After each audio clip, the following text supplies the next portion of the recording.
whatever we'd like. Something like that. I'm trying to look at where I went. Okay, yeah. So here, and then we're, again, sculpting an X and Z here. Let's just do a quick mirror in X and Z just in case. There we go. So now, of course, what we're going to have to do, just because I'm doing weapons, the first thing you need to do, and this is really important, guys, you're going to need to really listen up, is every time you do a weapon, you have to put a skull on it. So I'm going to take this skeleton here, and we're going to delete other, and we're just going to hide everything but this top part of the skull. There we go. Now we're going to go to Brush, Insert, Create New. Go back to our sword here. And there you go. Now you are a professional video game maker because you put a skull on a sword. That's all it is, really. Split mass points. And then you just put other stuff on there. Another cool thing you can do with that technology, let's play around with that a little bit. So we got a cylinder here, make a polymesh 3D. We're going to make a skull coin, because where you make video games, and the coolest stuff in the world is skulls. What we're going to do is do crease tolerance down, crease, dynamic, go ahead and apply that, and let's go ahead and just turn on project, turn off project, turn off blur, and we'll dynamesh this.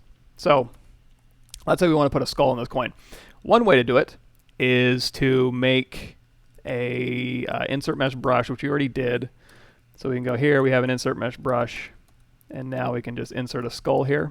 And then if we want to kind of do a relief of a skull, you can kind of just push that back and then clip it, and it'll work. Now, you know, nobody does a skull straight on. You want to do like Thomas Jefferson or something. So what you're going to need to do is put your skull on there, and we'll go ahead and rotate this to the side. We'll do a profile skull, and we'll use that. We'll kind of shrink that down, and then you can just kind of dynamesh that right into the mesh there. It's kind of like a little release skull. You just control drag, and now you've got your skull. Or even better, you can try doing like a little 3/4. Little 3/4 skull. It's a little fancier, a little more modern. And now you got your 3/4 skull. Of course, you could also just apply that as an alpha. So if we undo all of that, and we go into our skull here, frame, we can, let's capture a couple of alphas. And we don't have to make them square. We can use our mRGB Z grabber. But what we can, you know what, we'll just use our mRGB Z grabber.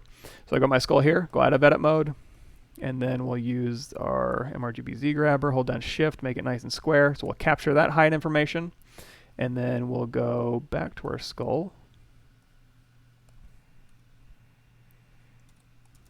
And we'll do a profile shot. Actually, you know, the front shot's fine. We'll also do a profile shot here. We'll do like a 3/4. We'll turn on perspective, so it's nice. And then again, we'll go out of edit mode, and then we'll grab our mRGB Z grabber. So we've got those two height informations. So if I go to my poly cylinder here, we can now use our alpha. So we'll use our standard brush. We'll just clone that off. We'll use our drag rectangle. We'll do our 3/4 shot. And we'll turn our focal shift down to 100, negative 100. We'll do Z intensity of 58. And we'll go ahead and dynamesh this at a little higher resolution here. There we go. Boom. Instant. Oh, now you're also going to want to make sure you turn on brush, auto masking, backface mask so it doesn't pull through the side here. There you go. So there's that way. And of course, you can change your Z intensity as well. You can also hold down control and you can mask it in first. So it's like, okay, I want to mask this skull in first, then invert it, and then I want to use inflate to kind of inflate the amount that I want. You can just keep getting inflate if you want to. But it's kind of hard to place because you're just kind of drag recting it, or you're kind of doing, oh, also change your focal shift down. You can like drag dot it around. You can inflate. You can also use transpose to pull that through. One thing I like to do, and a lot of people don't know about this, BT, I shouldn't say that. I haven't seen a lot of people use this, but transpose smart mask. So choose that, and then choose your alpha. And then in here, what you can do is you can hold down control, and pull out a transpose smart mask, and then you can use spacebar to move it around. You're gonna have to, pull it out once and then move it into place and then pull it out. As soon as you stop pulling it out and go back in, it's gonna want to squish it. And you can do Alt to do an inverted if you want to, but you just gotta be careful with that. But it's a lot easier to kind of just place it perfectly using this tool, because you can always use spacebar to kind of dial it right in. Boom, and then W to kind of pull through.